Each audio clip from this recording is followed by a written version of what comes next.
ప్రవీణ్ పగడాల గారికి న్యాయం జరిగిందా లేదా అని గనక మనం లోక ప్రకారంగా అయితే మనం చెప్పలేం, కానీ బైబిల్ ప్రకారంగా అయితే ఖచ్చితంగా దేవదూతల చేత నిజమైనటువంటి భక్తులు, ప్రియ సహోదరులారా అర్థం చేసుకోండి, నిజమైన దేవుని సేవకులు, దేవుని ఇష్ట ప్రకారంగా బతికి చనిపోయిన వాళ్ళు, మరణం ఎలాంటిదన్నా కావచ్చండి, అది యాక్సిడెంటా, హత్య, లేకపోతే హతసాక్షి, ఎలాగైనా సరే ఖచ్చితంగా దేవుని ఇష్ట ప్రకారంగా బతికిన వాళ్ళు మరణము ఖచ్చితంగా దేవునికి ఇష్టంగా ఉంటుంది. కాబట్టి దేవదూతలు వచ్చి మరి అబ్రహాం చెంతకి తీసుకెళ్తారన్న సంగతి ఇక్కడ మనకు అర్థం కావాలి. క్రైస్తవుడికి అన్యునికి తేడా ఏమిటి? ఇంత తెలిసిన దేవుని జ్ఞానం తెలిసిన మనకు ఏ జ్ఞానం తెలియనటువంటి అన్యునికి తేడా ఏమిటి అనేది నా ప్రశ్న. వాడికి సమయం ఇవ్వాలని, వాడిని క్షమించాలని, అందుకని యేసుక్రీస్తు ఒక చెంప కొడితే ఇంకొక చెంప ఇవ్వమన్నది ఏంటంటే దాని అర్థం అదే. నిజంగా మన గురించి మనం చెప్పుకుంటే ప్రతి ఒక్కరిది ఘోరమైన పరిస్థితి. నిజంగా మనసు వీపి ప్రతి ఒక్కడి యొక్క జీవిత చరిత్ర బయట పెడితే అయ్యా మనం వాళ్ళకన్నా కూడా ఇంకా నీచమైన స్థితిలోనే బతికి క్రీస్తులోకి వచ్చాం. ఇది దేవుడు మనకిచ్చినటువంటి కృప. కాబట్టి ఆ కృప ద్వారా అందరూ రక్షించబడాలన్నది దేవుని కోరిక.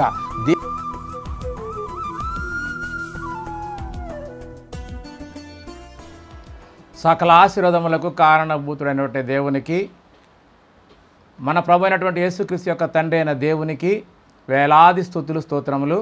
అలాగనే ఆన్లైన్ ద్వారా వాక్యాన్ని వీక్షిస్తున్నటువంటి దేవుని పిల్లలందరికీ ప్రభు అయినటువంటి యేసుక్రీస్తు నామంలోనే నా శుభములు, వందనాలు. ఈ దినము లేఖనాల నుంచి మరి కొన్ని వచనాలను మనం ధ్యానిద్దాము. ఎందుకంటే నేను గత వారము ఒక మెసేజ్ చేశాను. ఏంటంటే న్యాయముగా తీర్పు తీర్చు దేవునికి చోటియక క్రైస్తవుడు మన పరిధిని దాటి మాట్లాడటము సరైనది కాదు అని ఒక వాక్యాన్ని నేను మాట్లాడినప్పుడు చాలామంది కామెంట్లు పెట్టారు. అలాగనే ఫోన్ల ద్వారా కూడా మాట్లాడటం జరిగింది. కాబట్టి ఈ రోజున ఆ కామెంట్లోని కొన్ని మరి ఉదహరించుకుంటూ లేఖనాల్లో ఉన్న సత్యాన్ని మనము గ్రహిద్దాము. ఎందుకంటే మరి ప్రవీణ్ పగడాల మరణం గురించి ఇప్పటికి కూడా ఇంకా చాలామంది కామెంట్లు పెడుతూనే ఉన్నారు. ఆ విషయాన్ని మనం లేఖనాల నుంచి నిజంగా మరి ప్రవీణ్ పగడాల గారికి న్యాయం జరిగిందా లేదా అని కనుక మనం లోక ప్రకారంగా అయితే మనం చెప్పలేం, కానీ బైబిల్ ప్రకారంగా అయితే ఖచ్చితంగా ఆయన మరణదినాన్ని జరిగినట్టుగా మనకు లేఖనాల్లో చక్కగా అర్థమవుతుంది. ఆ విషయాన్ని మనం లేఖనాల నుంచి ధ్యానిద్దాము. ఎందుకంటే మొట్టమొదటిగా మరి దేవుడు ప్రతిఫలం ఏ విధంగా మనుషులందరికీ ఇస్తాడో అవన్నిటిని మనం లేఖనాల ప్రకారంగా చూద్దాం. రోమపత్రిక 2వ అధ్యాయము 6వ వచనంలో ఇలా ఉంది: దేవుడు ప్రతి వానికి వాని క్రియల చొప్పున ప్రతిఫలం ఇచ్చును, సత్క్రియ ఓపికగా చేయుచు మహిమను, ఘనతను, అక్షయతను వెదుకు వారికి నిత్య జీవమునిచ్చును.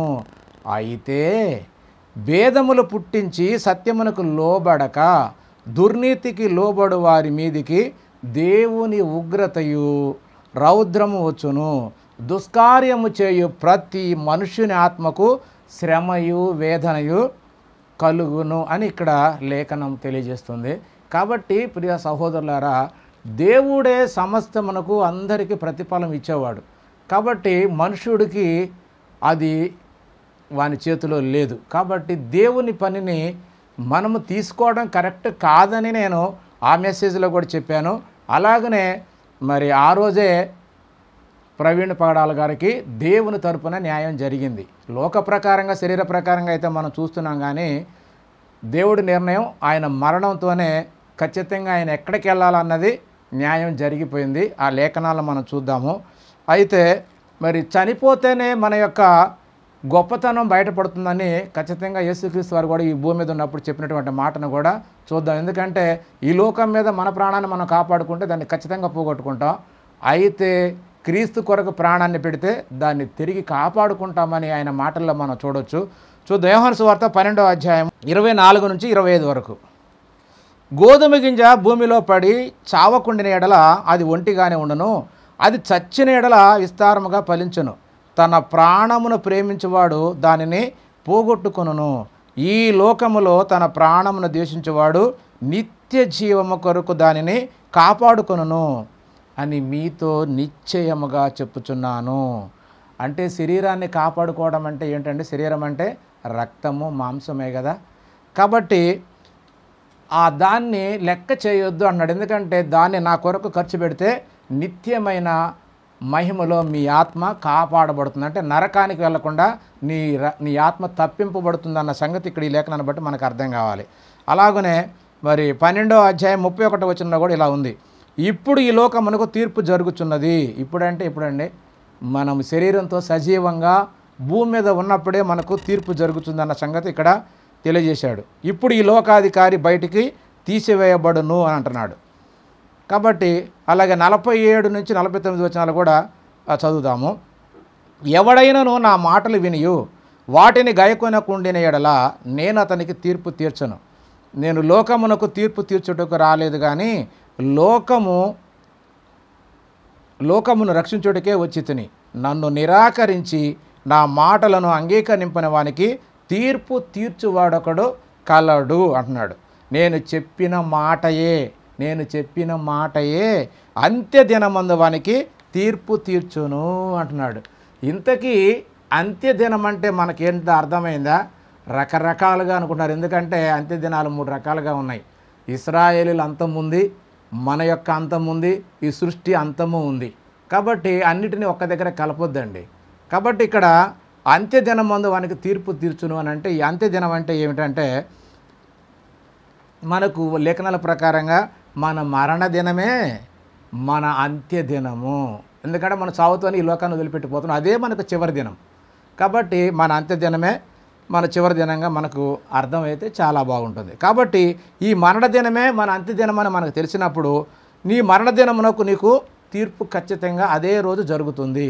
కాకపోతే మనకు బైబిల్లో మత్తయి గారు రాసిన సువార్త 24వ అధ్యాయంలో ఆయన సింహాసనం మీద కూర్చుంటాడు, మళ్ళీ వీళ్ళందరూ గొర్రెలు మేకలు 2 లైన్లు, ఇదంతా ఒక సందర్భాన్ని గురించి చెప్పిందే తప్ప ఇది మనకు సంబంధించింది అసలు కానే కాదు.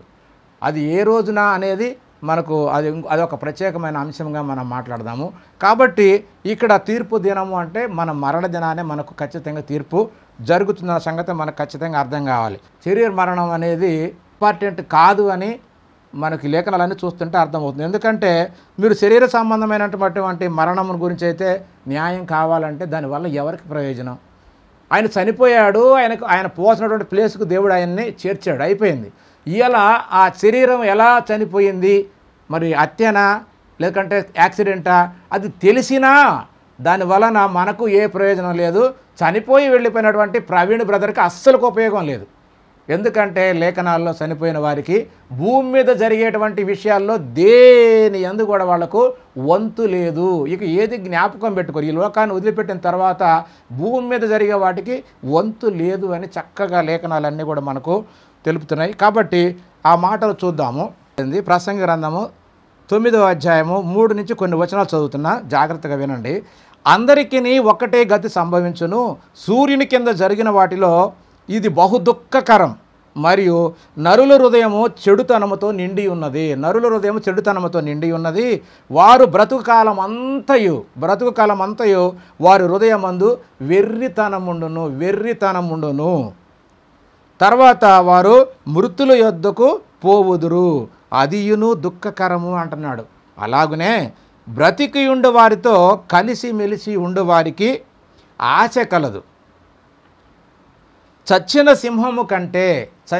సింహము కంటే బ్రతికి ఉన్న కుక్క మేలు కదా అంటున్నాడు. అంటే సింహం లాంటి మనిషి చనిపోయినా అతని వల్ల ఏ ప్రయోజనం లేదు, చనిపోయిన తర్వాత ఏ ప్రయోజనం లేదు. బతికున్న చిన్న కుక్క అయినా సరే అది దానివల్ల ప్రయోజనం ఉంది అంటున్నాడు ఇక్కడ. దీని మాటలో చాలా గొప్ప అర్థం. అంటే కాబట్టి మనకు అర్థం కాదు, చనిపోయిన తర్వాత ఇక ఏది కూడా గొప్ప విషయం కాదు. వెళ్ళిపోయిన తర్వాత బతికి ఉన్నప్పుడే మనిషికి లెక్క, చనిపోయిన తర్వాత ఏ ప్రయోజనం లేదనేది మనకు అర్థం కావాలి.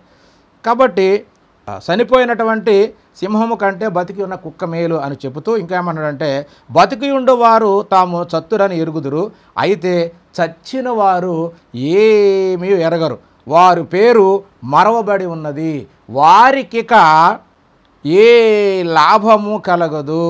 వారు ప్రేమింపరు, పగబెట్టుకొనరు, ఆయాసపడరు, సూర్యుని కింద జరుగు వాటిలో దేని యందు వారికిక వంతు లేదు. కాబట్టి ప్రియ సహోదరులారా, ఈ రోజున మనము ప్రకటన బ్రదర్ గురించి ఏది చేసినా కూడా అది ఆయనకి ఏమీ సంబంధం లేదు. పైగా ఇక్కడ మనం చేసేదానికి ఆయనకి ఏమీ మేలు జరగదు, కీడు జరగదు, ఆయనకి వంతే లేదన్నప్పుడు ఆయన మరణం గురించి మనం క్రైస్తవులుగా చేసేదాని వల్ల ఏం ప్రయోజనము అనేది నా ప్రశ్న. అయినా మన వాళ్ళు మాకు న్యాయం కావాలి, మాకు హక్కు ఉంది, మేము తేలుస్తామని ఎందుకు అనేది నేను మెసేజ్ పెడితే చాలామంది కామెంట్లు రకరకాలుగా వాళ్ళు పెట్టారు. కాబట్టి ప్రియ స్నేహితులారా, మనకు కావాల్సింది ఏంటంటే బతికున్నప్పుడే మనము ఏదైనా దేవుని పిల్లల కొరకు చేయాలి, దేవుని కొరకు చేయాలి తప్ప చనిపోయిన తర్వాత ఎవరము ఏమీ చేయలేం. కాబట్టి దీన్ని బట్టి మరి ప్రవీణ్ పగడాల గారికి అప్పుడే ఆయనకు న్యాయం జరిగిందని మనకు ఖచ్చితంగా అర్థమవుతుంది. ఏమిటి న్యాయం అంటే పరలోకంలో దేవుడు చేసే న్యాయమే తప్ప మనుషులు ఎవ్వరూ న్యాయవంతులు కారు, నీతిమంతులు కూడా కారని లేఖనాల్లో చెప్పబడింది. కాబట్టి ఆయన మరి ఆ రోజే చనిపోయాడు. ఏ రోజు అంటే మార్చి 24 మరి 11:30 గంటలని ఏదో నేను ఛానల్లో విన్నాను నేను. కాబట్టి ఆ రోజు ఎప్పుడైతే చనిపోయాడో, ఎప్పుడైతే కన్ను మూచాడో అప్పుడే ఆయన ఖచ్చితంగా మనకు లేఖనాధారంగా పరదైస్కి వెళ్ళాడో, లేకుంటే పాతాళంలో ఉన్నటువంటి ఒక భాగం పరదేశు. ఖచ్చితంగా దేవుడి ఇష్ట ప్రకారంగా బతికితే ఆయన అక్కడ వెళ్తాడనేది ఖచ్చితంగా మన నమ్మకమే తప్ప అది దేవుడి ఇవ్వాల్సింది, అది మన చేతిలో కూడా లేదు. కాబట్టి ఇక నీకైనా నాకైనా ఆయన చనిపోయిన తర్వాత మరి దేవునికి స్తోత్రం చెప్పడమే ఆయన ప్రకారం. ఎందుకంటే తండ్రి, ఆయన నువ్వు చేర్చుకున్నావని నేను నమ్ముతున్నానయ్యా, ఆయనకు మంచి ఆయన బతికినటువంటి జీవితాన్ని బట్టి, అతడు చేసినటువంటి సేవను బట్టి ఖచ్చితంగా ఆయనకు మంచి ప్లేస్ ఇచ్చావని మేము నమ్ముతున్నామని చెప్పాలే తప్ప ఖచ్చితంగా ఇచ్చాడో లేదో కూడా నువ్వు రికమెండ్ చేయడానికి కానీ నువ్వు అంగీకరించడానికి కానీ లేదు. ఎందుకంటే నీకు తెలియని దాన్ని నువ్వు మాట్లాడటం తప్పు. మొన్న ఒక సోదరుడు కామెంట్ పెట్టాడు, అందుకనే ఆ మెసేజ్ చేశాను. ఎందుకంటే పగడాలన్నయ్య, నువ్వు ఖచ్చితంగా మాకు పెద్ద కొడుకువి అని చెప్పి నువ్వు ఖచ్చితంగా చనిపోయి దేవుని కుడి పార్శ్వమున ఉన్నావు అని నేను సంపూర్ణంగా నా ఆత్మసాక్షిగా నేను నమ్ముతున్నానంటే నేను అనుకున్నా, బ్రదర్ అది మీ చేతుల పని, నీకు తెలియదు, నువ్వు తెలియకుండానే గొప్ప గొప్ప మాటలు మాట్లాడావు. అందుకనే మనము ఆశిస్తున్నాము, నమ్ముతున్నామని అనాలే తప్ప ఖచ్చితంగా నేను అంతరాత్మ సాక్షిగా అంటే నీకేం తెలుసు, నీ అంతరాత్మ సాక్షి భూమి మీద నమ్ముతున్నావు, అక్కడ సంగతి దేవుడు కదా డిసైడ్ చేయాల్సింది. కాబట్టి ఆ మెసేజ్ పెట్టినందుకే చాలామంది కామెంట్లు కూడా పెట్టారు. అయితే మనకు తెలిసింది ఏంటంటే దేవుడే మరి ఆయనకు ఏ ప్లేస్ ఇచ్చాడనేది అది దేవుని చేతిలో ఉంది, మనకు అది ఇప్పుడు తెలియదు. ఒకవేళ మనం కూడా చనిపోతే ఖచ్చితంగా తెలిసి ఉంటుంది అనేది లేఖనాలను బట్టి నా నమ్మకం. ఎందుకంటే చనిపోయిన ప్రతి ఒక్కరు కూడా ఎక్కడికి వెళ్తారా అంటే ఖచ్చితంగా మరి పరదేశికి వెళ్తారని, ఆ తర్వాత క్రీస్తు వచ్చినప్పుడు పరలోకం వెళ్తారని చెప్పి మనకు లేఖనాలు ఉన్నాయి. కాబట్టి ఇక్కడ జరిగే తంతు ఏంటంటే మరి ప్రసంగి గ్రంథము 12:7 ఏంటంటే మన్నైనది వెనకటి వలనే మరలా భూమికి చేరును, ఆత్మ దాన్ని దయచేసిన దేవుని యొద్దకు మరలిపోవునని వాక్యాన్ని చదివి ఇందులో మనం ప్రతి ఒక్కరం కూడా ఇవి మరి మరణ దినాన సమాధి కార్యక్రమంలో ఈ మాటలన్నీ మనం చదువుతుంటాము. కాబట్టి ప్రతి ఒక్కరు కూడా మట్టికి చేరాలి. అంటే మట్టికి చేరాలంటే నిజంగానే అందరూ చనిపోయి ఖచ్చితంగా సమాధి చేయబడతారా అంటే అది కూడా కాదు. ఎందుకంటే అనేక రకాలుగా మరి ఈ రోజున మరణాలు జరుగుతున్నాయి. ఒకప్పుడు భూకంపం కింద చనిపోయిన వాళ్ళని తీయకుండానే అలాగే మట్టిలో కలిసిపోయారు. మన ఈ మధ్య ఒక టనల్స్లో ఏదో 2-3 కిలోమీటర్ దూరంలో అది కూలిపోతే కొంతమంది లోపలే భూస్థాపితం అయిపోయారు. వాళ్ళని తీయడానికి కూడా కుదరలేదు. అలాగనే అందరినీ భూస్థాపన చేయించి ప్రార్థన చేసి పూడ్చిపెడతారు అనేది మాత్రం గ్యారెంటీ ఏం లేదు. కొంతమంది అగ్ని ప్రమాదంలో పోతారు, కొంతమంది నీళ్ళల్లో విమానాలు పేలిపోయి విమానాల్లో కూలిపోయిన వాళ్ళు చాలామంది ఉన్నారు. ఒక షిఫ్ట్ మునిగిపోతే ఎంతోమంది నీళ్ళలోనే జలసమాధి అయిపోయారు. వీళ్ళందరూ ఖచ్చితంగా మరి మనుషులందరూ కూడా ప్రార్థన చేసి తండ్రి ఇదిగో ఈ సహోదరుణ్ణి మట్టిగా చేస్తున్నాము, ఆత్మను నువ్వు తీసుకోయా అని చెప్పి మనం ప్రార్థన చేస్తాం. బతికున్న వాళ్ళు అవకాశం ఉన్న వాళ్ళకే తప్ప అందరికీ చేయలేం. అలా అని చెప్పి వాళ్ళు మట్టికి చేరరా అంటే ఏ రూపాయైనా సరే ఈ పంచభూతాల్లో కలవాల్సిందే. నీరు, భూమి, అగ్ని, ఇవి పంచభూతాలు. భూమి, గాలి, నీరు, అగ్ని, ఆకాశమే పంచభూతాలు. ఖచ్చితంగా ఈ భూమి మీద ఉన్న సృష్టిలోనే ఈ శరీరం కలవాలి తప్ప ఇంకా పరలోకం పోవడానికి, రక్తమాంసాల పరలోకాన్ని పోవడానికి వీలు లేదు. యేసుక్రీస్తు రెండవ రాకడలో వచ్చినప్పుడు మాత్రమే మన యొక్క శరీరము మార్చబడి మహిమదేహంగా మార్చబడి మరి మనం ఆయన కృపను బట్టి మనం ఆయన యందుండి నిద్రిస్తే అలాంటి అవకాశం యేసుక్రీస్తు వచ్చిన తర్వాత మనకు కల్పిస్తాడే తప్ప మనముగా మరి పరలోకం వెళ్ళటానికి ఎట్టి అవకాశం లేదని ఖచ్చితంగా మనకు లేఖనాన్ని బట్టి అర్థమవుతుంది. కాబట్టి మరి అసలు పగడాల వారికి లేఖనాల ప్రకారంగా ఎక్కడ ఉన్నారు అనేది కనుక మనకు కొన్ని లేఖనాలు మనం చూసినట్లయితే మనకి బైబిల్లో యేసుక్రీస్తు వారు ఒక విషయాన్ని మనకు చక్కగా ఆయన కాలంలో బోధించాడు. ఎందుకంటే మనందరికీ తెలిసిందే, ధనవంతుడు లాజరు గురించి మనకు అందరికీ తెలుసు. ఇది ఉపమానం అని కొందరు అనుకుంటున్నారు, ఇది ఉపమానం అనుకుంటున్నారు, లేకపోతే అది ఒక కథగా చెప్పబడింది అనుకుంటున్నారు. నిజంగా అది కథ కాదు, ఉపమానంగా, ఖచ్చితంగా అది సత్యము, అది వాస్తవము. వాస్తవ విషయాన్నే యేసుక్రీస్తు వారు అక్కడ చెప్పాడు. కాకపోతే మన వాళ్ళు బోధించేటప్పుడు దీన్ని చాలా సింపుల్గా తీసి పడేసుకున్నారు. కానీ ఇదే సత్యము, ఇదే నిజము. ఎందుకంటే ఇది మనం చూసినట్లయితే లోకాసు వార్త 16వ అధ్యాయము 19 నుంచి 31 వరకు చదివితే మనకు మొత్తం విషయం క్లారిటీగా అర్థమవుతుంది. అయితే కొన్ని వచనాలు మాత్రం ధ్యానిద్దాము. 22వ వచనం, ఆ దరిద్రుడు చనిపోయి దేవదూతల చేత అబ్రహాము రొమ్మున ఆనుకొనుటకు అబ్రాహాము చెంతకు కొనుపోబడెను అని ఇక్కడ ఒక మాట తెలియజేశాడు. అలాగే ధనవంతుడు కూడా చనిపోయి పాతిపెట్టబడెను. అప్పుడు అతడు పాతాళములో బాధపడుచు కన్నులెత్తి దూరము నుండి అబ్రహామును అతని రొమ్మున ఆనుకొని ఉన్న లాజరును చూసి, తండ్రి అయిన అబ్రహామా, నా యందు కనికరపడి తన వేలు కొనను నీళ్లలో ముంచి నాలుకను చల్లార్చుటకు లాజరును పంపుము, నేను ఈ అగ్ని జ్వాలలలో యాతన పడుచున్నానని కేకలు వేచి చెప్పాను. కాబట్టి ఇక్కడ మనకు ఇద్దరు గురించి చక్కగా ఇక్కడ ఈ సంగతిని యేసుక్రీస్తు వారు ముందుగా తెలియజేశాడు. కాబట్టి దరిద్రుడు అంటే లాజరు, ఆయన చనిపోయిన తర్వాత ఎలా తీసుకెళ్ళబడ్డాడో ఖచ్చితంగా దేవదూతల చేత. నిజమైనటువంటి భక్తులు, ప్రియ సహోదరులారా అర్థం చేసుకోండి, నిజమైన దేవుని సేవకులు, దేవుని ఇష్టప్రకారంగా బతికి చనిపోయిన వాళ్ళు, మరణం ఎలాంటిదన్నా కావచ్చండి, అది యాక్సిడెంటా, హత్య, లేకపోతే హతసాక్షి, ఎలాగైనా సరే ఖచ్చితంగా దేవుని ఇష్టప్రకారంగా బతికిన వాళ్ళు మరణము ఖచ్చితంగా దేవునికి ఇష్టంగా ఉంటుంది. కాబట్టి దేవదూతలు వచ్చి మరి అబ్రహాము చెంతకు తీసుకెళ్తారన్న సంగతి ఇక్కడ మనకు అర్థం కావాలి. అందుకొరకే ఈ మాట రాయించాడు. 23వ వచనం, అప్పుడు అబ్రహాము, నా కుమారుడా, అది నీకు న్యాయమే. ఎందుకంటే ఈయన నా నరకంలో ఆయన యాతన పడుతూ అంటున్నాడు.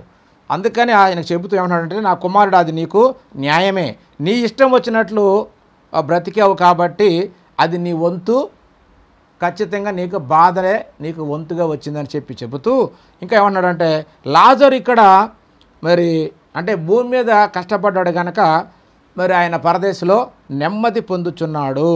కాబట్టి ప్రియ సహోదరులారా, మరి ఈ లోకంలో ఉన్నప్పుడు మన ఇష్టానుసారంగా బతికితే ధనవంతుడు ఉండేటువంటి ప్లేస్కి వెళ్ళాలి అంటే నరకం. అలా కాకుండా ఏ తప్పు చేయకుండా బాధ అయినా అనుభవించి లోకంలో నీతి న్యాయాన్ని అనుసరించి బతికితే, ఇదిగో ఈ లాజరు అనేటువంటి వ్యక్తి మరి ఉన్నటువంటి ఆ నెమ్మది పొందే స్థలానికి వెళ్తామన్న సంగతిని ఇక్కడ మరి యేసుక్రీస్తు వారు ఆనాడు తెలియజేసినట్టుగా మనకి ఈ లేఖనాన్ని బట్టి అర్థమవుతుంది. అలాగనే 26వ వచనంలో ఇంకో ఏమన్నాడంటే, లాజర్ని పిలుస్తున్నటువంటి సందర్భాన్ని బట్టి అబ్రహాం గారు ఏం చెబుతున్నాడంటే, అంతేకాక అంటే నువ్వు నరకాన్ని పొందావు, అది నీకు న్యాయమే అని చెబుతూ, అంతేకాక ఇక్కడ నుండి మీ యొద్దకు దాటగోరువారు దాటి పోజాలకుండునట్లును, అక్కడి వారు మా యొద్దకు దాటి రాజాలకుండునట్లును మాకును మీకును మధ్య మహా అగాధముంచబడి ఉన్నది అంటున్నాడు. కాబట్టి ప్రియమైన దేవుని వల్ల యేసుక్రీస్తు వారు చెప్పినటువంటి మాట మనకు అర్థమైతే, పాతాళ లోకములో ఉన్నటువంటి సిచ్యువేషన్ మొత్తం చెప్తున్నాడు. అక్కడ ఉన్నటువంటి మొత్తం విషయం అంతా కూడా మనం ఎవరు పాతాళంకి వెళ్ళి చూడకపోయినా కూడా అక్కడ ఉన్న విషయాన్ని సంపూర్ణంగా వివరించి కళ్ళకు కట్టినట్టుగా చెప్తున్నాడు ఇక్కడ యేసుక్రీస్తు వారు. వారికి మనకు మధ్య అగాధం ఉన్నట్టుగా ఇక్కడ చెప్తున్నాడు. కాబట్టి క్రీస్తు చెప్పిన సందర్భంలో ఇక్కడ 3 ప్లేసులు కనపడుతున్నాయి.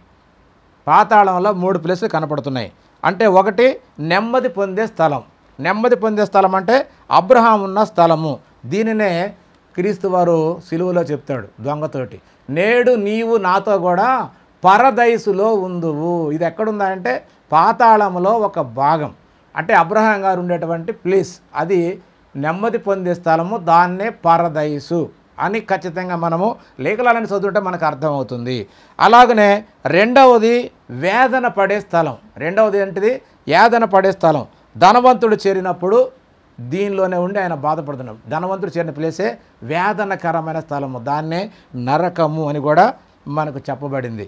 ఇకపోతే 3వ ప్లేస్ అంటే ఆ నెమ్మది పొందే స్థలానికి ఈ వేదన పడే స్థలానికి మధ్య ఉన్నది ఒకటి అదేంటంటే అతి పెద్ద అగాధము అంటున్నాడు. అగాధము, పెద్ద అగాధము ఉంచబడిందట.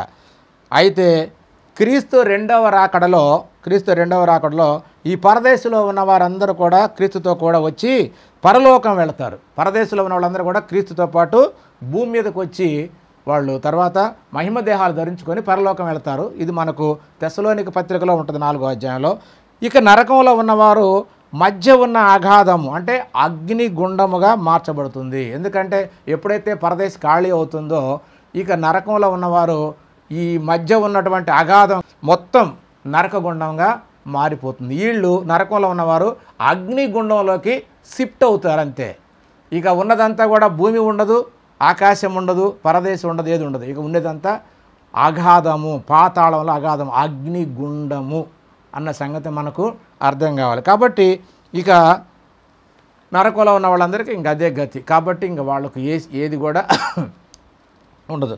కాబట్టి ప్రియమైన దేవుని వాళ్ళారా, మనకు తెలిసినట్టుగా ఈ లేఖనాన్ని బట్టి మనకు అర్థమయ్యేది అవ్వాల్సిందంటే మన ప్రగడాల కన్ను మూసిన వెంటనే తీర్పు జరిగింది అన్న సంగతి ఖచ్చితంగా ఈ పైన లేఖనాలను బట్టి. ఎందుకంటే లాజరు చనిపోయిన తర్వాత ఏం జరిగింది, ఎక్కడికి వెళ్ళాడు, మరి ధనవంతుడు చనిపోగల ఏం జరిగింది, ఇద్దరు ప్లేస్లు కూడా క్లారిటీ ఇచ్చాడు. కాబట్టి ఇప్పుడు ఈయన దేవుని ఇష్ట ప్రకారంగా బతికి ఉంటే ఖచ్చితంగా ఎక్కడికి వెళ్ళాలంటే పగడాలు చేసిన సువార్త దేవునికి ఇష్టమైంది అనుకోండి, ఇష్టమైతే అబ్రహాం రొమ్మున ఆనుకొనుటకు దేవదూతల ద్వారా ఖచ్చితంగా పరదేశకు వెళ్తాడు.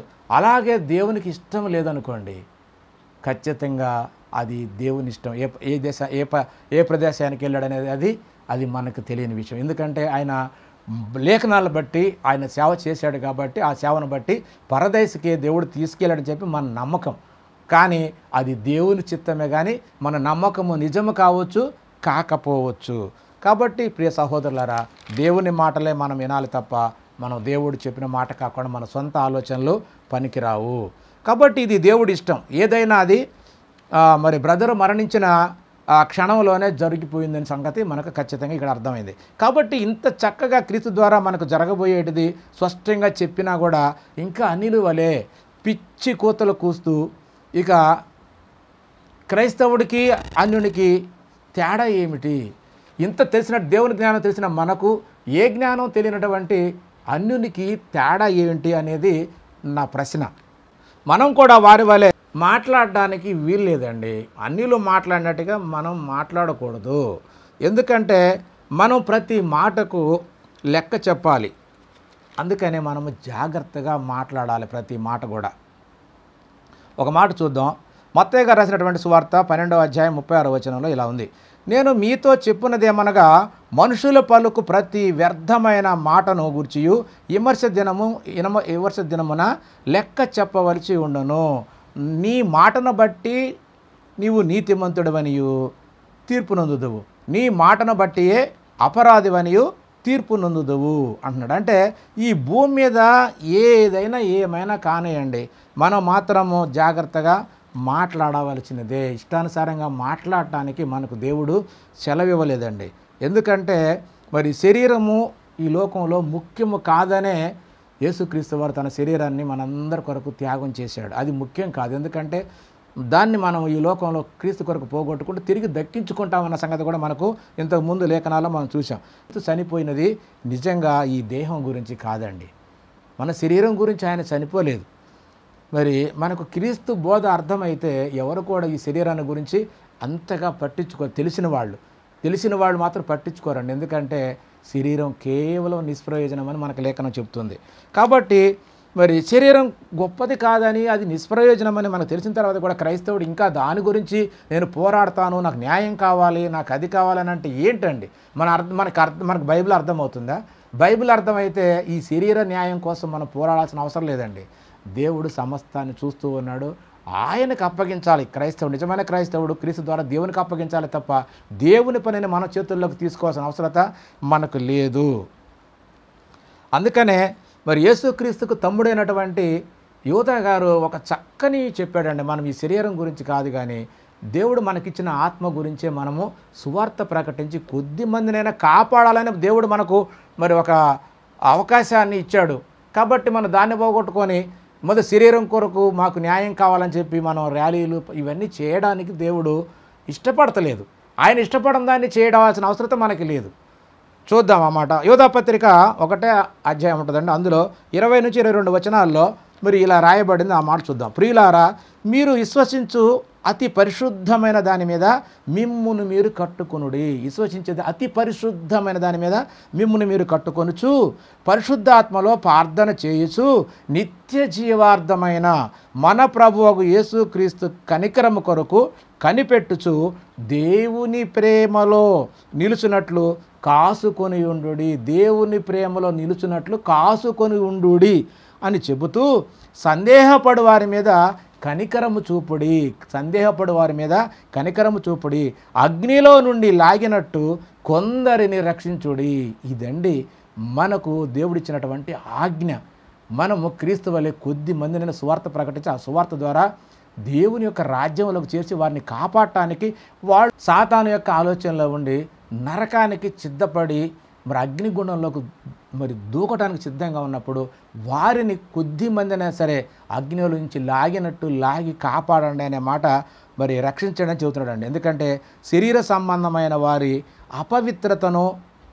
అపవిత్ర ప్రవర్తనను ఏమాత్రము ఒప్పుకొనక, అంటే వాళ్ళు చేసేటువంటి చెడును ఒప్పుకోమని కాదు, దానికి ఒప్పుకొనక దానిని అంటే శరీరము వలన డాగుపడిన అంగీని అంటున్నాడు. అంటే వాళ్ళు చేసే చెడును నువ్వు అంగీకరించక దానికి మరి దాని గురించి ఒప్పుకోవద్దు. అలాంటి వాటికి మీరు సమ్మతించడం కాదు, కానీ వాటిని ఒప్పుకొనక దానిని అసహించుకొనుచు భయముతో కొందరిని కరుణించుడి అన్నాడు.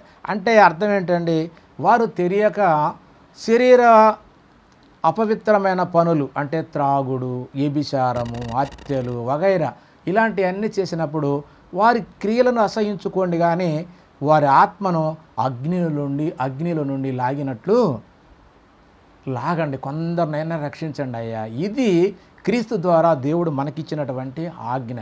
ఎందుకంటే సువార్త ద్వారా మనం వారిని కాపాడాలి, తెలియనటువంటి వారిని కాపాడాలి అనేది ఇదేనండి యేసుక్రీస్తు వారు కూడా చేసింది. ఆయన ఆ దేవుని చిత్తాన్ని అంతా తీసుకొచ్చి భూమి మీద మనందరికీ తన యొక్క ఆలోచన అంతా, దేవుని యొక్క ఆలోచన అంతా తెలియజేసి ఆయన చనిపోయి మరి పరిశుద్ధాత్మ ద్వారా మనకు ఆ సువార్తను అప్పగించాడు. ఎందుకంటే ఆయన మరణము, సమాధి, పునరుత్థానాల ద్వారా మరి ఆయన ఎందుకు చనిపోయాడు, చనిపోయి ఎలా తిరిగి లేచాడు అనేది మనకు సువార్తగా ఇవ్వబడింది.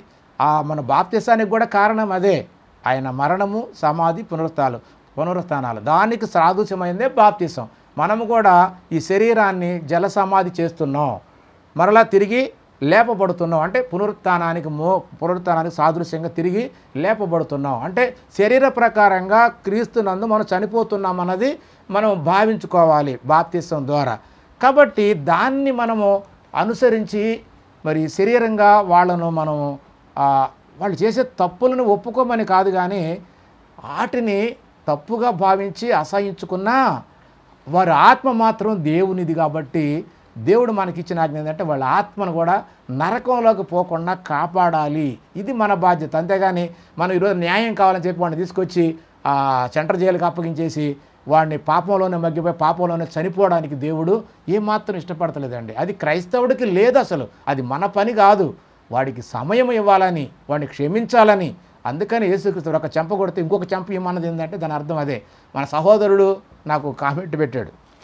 నిజంగా అలాగా మనం గనక ఆలోచించినట్లయితే మరి దేవుడు పూర్వకాలమందు మరి ఆ లోకాన్ని ఏ విధంగా అయితే వెంటనే చంపేశాడో, ఈ రోజున దేవుడు గనక దీర్ఘశాంతం వహించి మన పట్ల కూడా ఆ ప్రేమను చూపించకపోతే మనలో ఎవ్వరం కూడా పరిశుద్ధులుగా, నీతిమంతులుగా ఉండలేమండి. అందరూ కూడా నరకానికి వెళ్ళేటువంటి పరిస్థితి జరుగుతుంది. ఎందుకంటే దేవుడు పూర్వకాలంలో ఉన్నట్టు మరి నేడు క్రైస్తవులుగా మారిన వారు ఒక్కరు కూడా మిగిలి ఉండరండి. ఎందుకంటే మనం కూడా ఏదో ఒక పాపం చేసి దేవుడు అనుగ్రహించే మహిమను పొందక పాపంలోనే జీవిస్తున్నాం. క్రీస్తు ద్వారానే తెలుసుకొని మనందరం కూడా పరిశుద్ధులుగా మారాం. కానీ నిజంగా క్రీస్తు లేకుండా దేవుడే నిర్ణయం తీసుకుంటే ఆ జలప్రళయంలో వాళ్ళు ఏ విధంగా అయితే చనిపోయారో, సోదొమ గొమొర్రా పట్టణం వాళ్ళు ఏ విధంగా నాశనం అయిపోయారో మనం కూడా అలాగే అయి ఉండేవాళ్ళం అండి.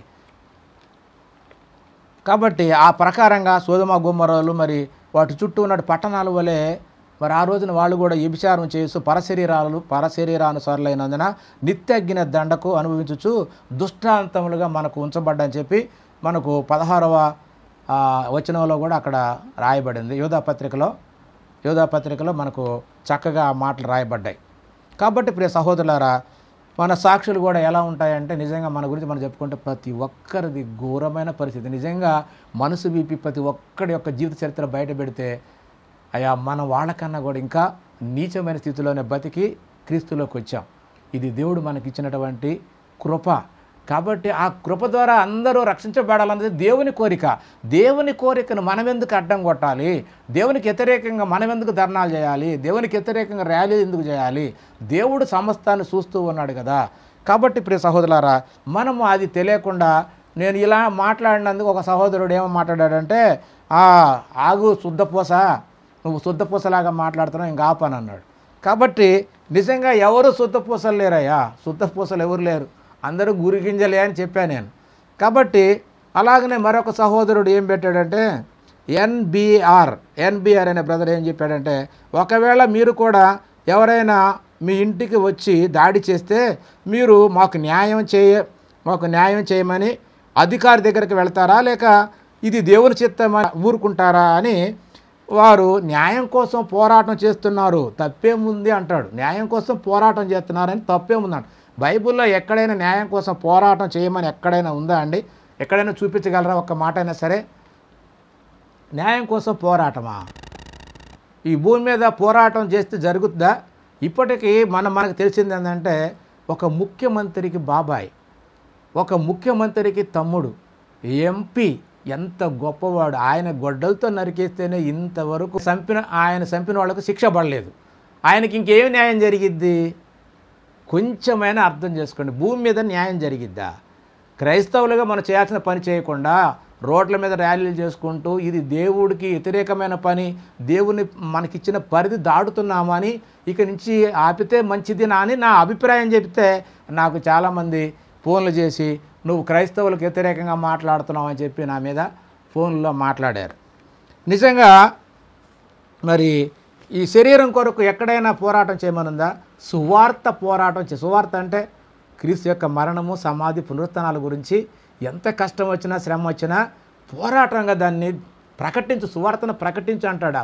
ఇదిగో వక్ర జనం మధ్య నువ్వు విక్ర జనం యొక్క వారి యొక్క బుద్ధుల నుంచి నువ్వు పక్కకు వచ్చి జీవవాక్యమును చేతబట్టుకొని సువార్త ప్రకటించు అని ఉంది, కానీ న్యాయం కోసం పోరాడమని బైబిల్లో ఉందండి?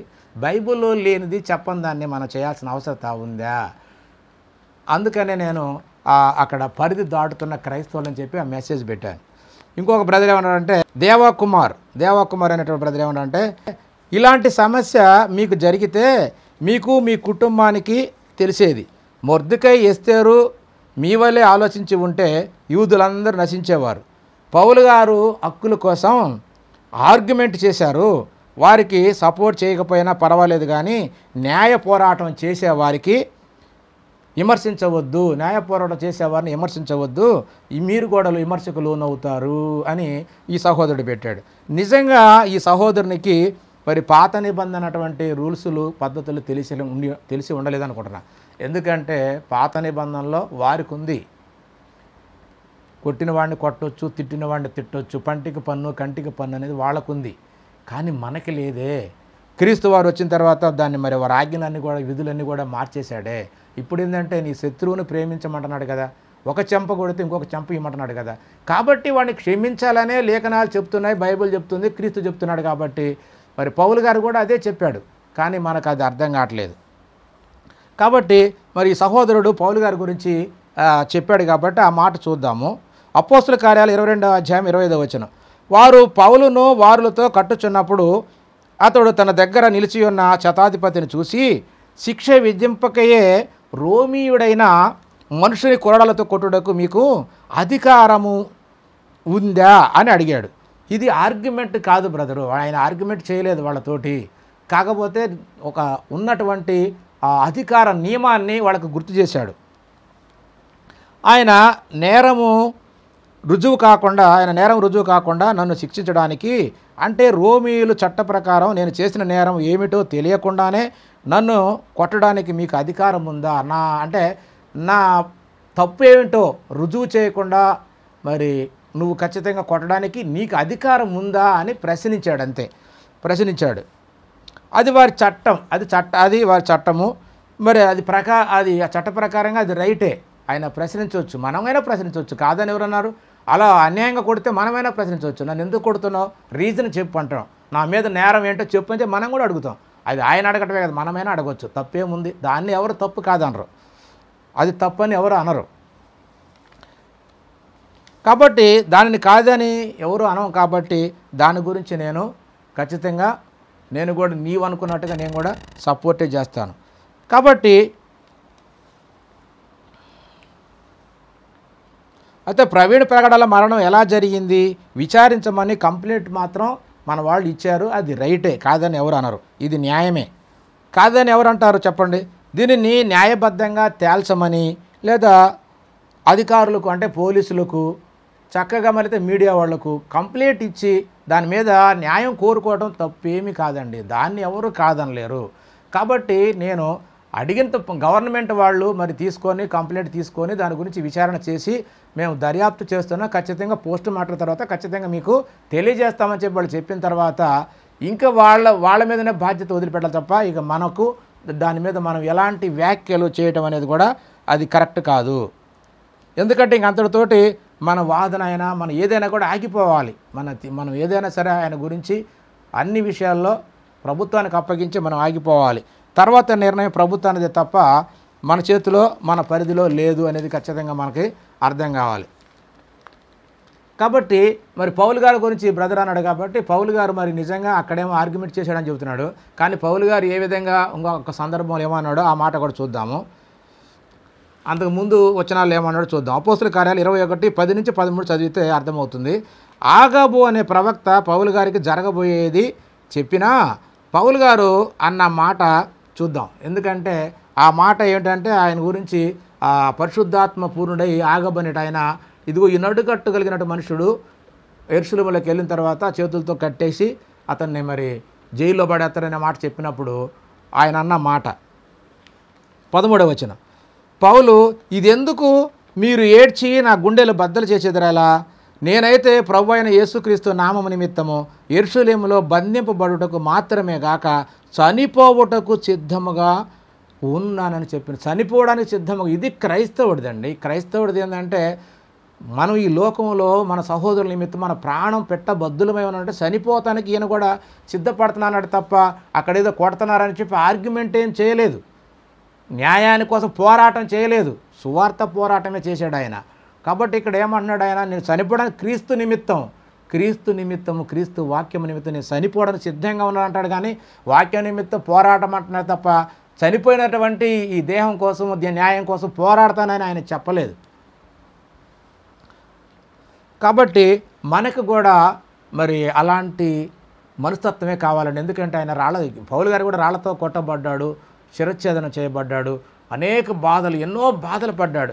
అవి పడమనే చెబుతూ ఆయన మీరు నా వలే ఉండాలని నేను కోరుకుంటున్నాను, నేను క్రీస్తుని పోలి నడుచుకుంటున్నాను, మీరు నన్ను పోలి నడుచుకోవాలని చెప్పి ఆయన చెప్పడం చూస్తాం. కాబట్టి నేను మనుషుల మెప్పు కోరుకోవట్లేదయ్యా, నేను దేవుని మెప్పునే కోరుకుంటున్నా, మనుషుల మెప్పు కోరుకుంటే నేను కూడా మీలాగే ఉంటానని చెప్పి ఆయన మనుషుల ముందు ఓవర్ యాక్షన్ ఏం చేయట్లేదండి. మన వాళ్ళు అయితే భక్తి ఏమీ లేకపోయినా ఇప్పుడు సమయం దొరికింది కాబట్టి అందరిలో కలిసి ఆ మీడియా ముందుకు వచ్చి వీ వాంట్ జస్టిస్ అని అంటాడు. ఒకడు వచ్చి ఒక్క 10 నిమిషాలు లేకపోతే ఒక గంట బైబిల్ పక్కన పెడితే ఊసకొత్తగోతున్నారు. ఏమిటండి ఇవన్నీ? అదే ఆ విషయాన్ని చెబితే దీని గురించి మరి TV5 మూర్తి గారు కూడా ఈ విధంగా మనకు బైబిల్ బోధించి చెబుతుంటే నిజంగా ఈ విషయాలను ఎందుకు పక్కదారి పట్టిస్తున్నారు, ఎందుకు మనము అల్లరి చేసుకోవడం ఎందుకు, దేవుని గురించి ఉన్నటువంటి ఆ నియమం మనకు తెలుసు కదా, దేవుని చేతిలో పెట్టవలసినటువంటి ఆ యొక్క నీతి న్యాయాలన్నిటిని కూడా మనం చేతుల్లోకి తీసుకొని చేయడం ఎందుకని నేను చెప్పినప్పుడు మరి చాలామంది మాట్లాడటం మనం చూస్తాం, ఇష్టం వచ్చినట్టుగా వాళ్ళు రకరకాలుగా మాట్లాడతారు. నిజంగా నేనేదో విమర్శించడం కాదండి, మన క్రైస్తవులు ఉండవలసినటువంటి విధానం వేరే ఉద్దేశం కాదు. కాబట్టి ప్రియ సహోదరులారా, సత్యాన్ని గ్రహించండి, సత్యం మనల్ని పరలోకం తీసుకెళ్తుంది. అందరికీ వందనాలు, దేవునికి స్తోత్రం.